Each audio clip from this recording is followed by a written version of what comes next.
ओम नमः शिवाय। साथियों, आज बात करते हैं भारतीय संस्कृति में आश्रम व्यवस्था की।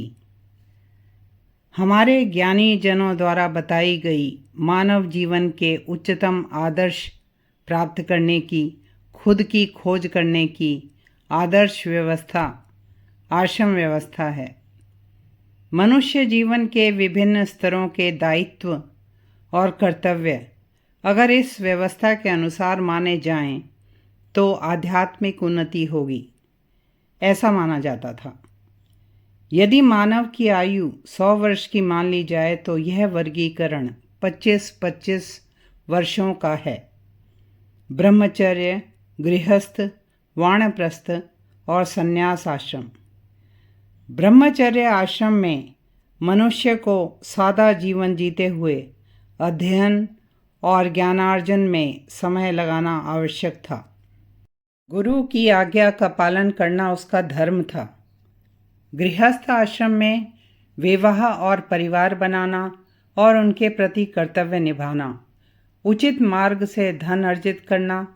गृहस्थ आश्रम में मनुष्य इस जगत का पोषण करता है और उससे मनोवांछित लोगों को जीत लेता है।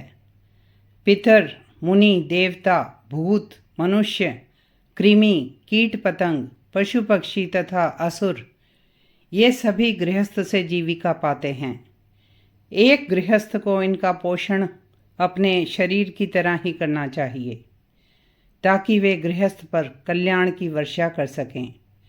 वानप्रस्थ आश्रम में परिवार के मोह से मुक्ति, धर्म सेवा, जन सेवा, विद्यादान और साधना करनी बताई गई। मनुष्य अपने पापों की शुद्धि करे और आत्मा का उपकार करे। संन्यास आश्रम में मनुष्य ने जीवन में जो ज्ञान अर्जित किया, उस ज्ञान के इच्छुक समाज को बिना किसी लोभ, मोह या सांसारिक आसक्ति के समाज को देना। ब्रह्मचर्य का पालन करना, जितेंद्रियता, गतिशील रहना, आत्मज्ञान की इच्छा जगाए रखना। अब हम लोग इन नियमों पर नहीं चल पा रहे, अपने पर नियंत्रण खो देते हैं।